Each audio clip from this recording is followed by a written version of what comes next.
नमस्कार दर्शकों, मैं ज्योतिषाचार्य स्नेहलता अपने चैनल नक्षत्र पर आप सभी का हार्दिक स्वागत करती हूँ। आशा है आप सभी कुशल मंगल होंगे। इसी आशा के साथ मैं अपना विषय शुरू करती हूँ। जय माता दी। बहुत समय पहले की बात है। एक साहूकार के 7 बेटे और उनकी एक बहन करवा थी। सभी सातों भाई अपनी बहन से बहुत प्यार करते थे, यहाँ तक कि वे पहले उसे खाना खिलाते और बाद में स्वयं खाते थे। एक बार उनकी बहन ससुराल से मायके आई हुई थी।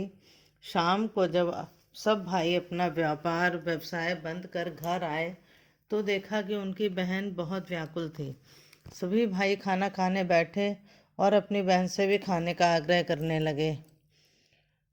तो बहन ने बताया कि आज उसका करवा चौथ का निर्जल व्रत है और वह खाना सिर्फ चंद्रमा को देखकर उसे अर्घ देकर ही खा सकती है। चूंकि चंद्रमा अभी तक नहीं निकला है, इसलिए वह भूख प्यास से व्याकुल हो बैठी है।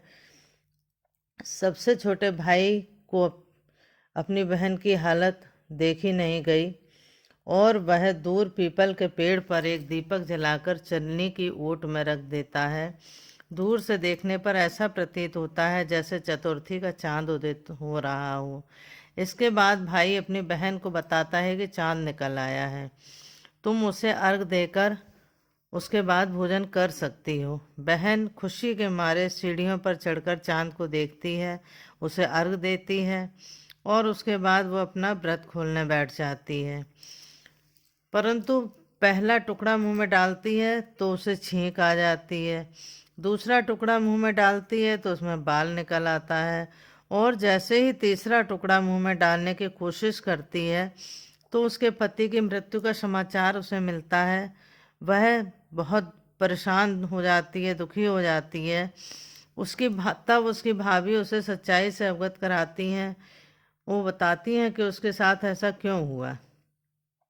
करवा चौथ का व्रत गलत तरीके से टूटने के कारण देवता उससे नाराज हो गए हैं, उन्होंने ऐसा किया है। सच्चाई जानने के बाद करवा निश्चय करती है कि वह अपने पति का अंतिम संस्कार नहीं होने देगी और अपने सतीत्व से उन्हें पुनर्जीवन दिलाकर ही रहेगी। वह पूरे 1 साल तक अपने पति के शव के पास बैठी रहती है, उसकी देखभाल करती है, उसके ऊपर उगने वाली सुई नुमा घास को वह एकत्रित करती जाती है। 1 साल बाद फिर करवा चौथ का दिन आता है। उसकी सभी भाभियां करवा चौथ का व्रत रखती हैं। जब भाभियां उससे आशीर्वाद लेने आती हैं तो वह प्रत्येक भाभी से यम सुई ले लो, पिए सुई दे दो, मुझे भी अपनी जैसी सुहागिन बना दो, ऐसा आग्रह करती हैं। लेकिन हर बार भाभी उसे अगली भाभी से आग्रह करने को कहकर चली जाती है। इस प्रकार जब छठे नंबर की भाभी आती है तो करवा उससे भी यही बात दोहराती है।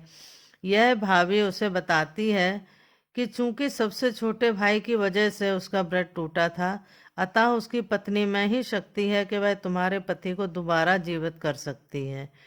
इसलिए जब वह आए तुम उसे पकड़ लेना और जब तक वह तुम्हारे पति को जिंदा ना कर दे तुम उसे छोड़ना नहीं। ऐसा कहकर वह चली जाती है। सबसे अंत में छोटी भाभी आती है। करवा उनसे भी सुहागिन बनने का आग्रह करती है, लेकिन वह टाल मटोली करने लगती है। इसे देख करवा उन्हें जोर से पकड़ लेती है और अपने सुहाग को जिंदा करने के लिए कहती है। भाभी उसे छुड़ाने के लिए नोचती है, खसोटती है, लेकिन करवा नहीं छोड़ती है। अंत में उसकी तपस्या को देख भाभी पसीज जाती है और अपनी छोटी उंगली को चीर कर उनमें से अमृत उसके पति के मुंह में डाल देती है। करवा का पति तुरंत श्री गणेश कहता हुआ उठ जाता है। इस प्रकार प्रभु की कृपा से उसकी छोटी भाभी के माध्यम से करवा को अपना सुहाग वापस मिल जाता है। हे श्री गणेश माँ गौरी, जिस प्रकार करवा को चिर सुहाग का वरदान आपसे मिला, वैसे ही सभी सुहागनों को मिले। जय करवा मैया की जय।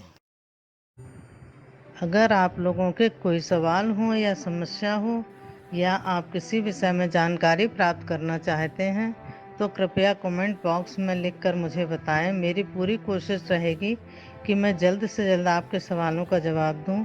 और यदि आप कुंडली दिखाना चाहते हैं या बनवाना चाहते हैं तो आप मुझे फ़ोन करके मुझे अपनी समस्या बता सकते हैं, कुंडली दिखा सकते हैं या बनवा सकते हैं। वो सशुल्क होगी। मेरे फ़ोन नंबर आपको व्हाट्सएप पे मिल जाएंगे।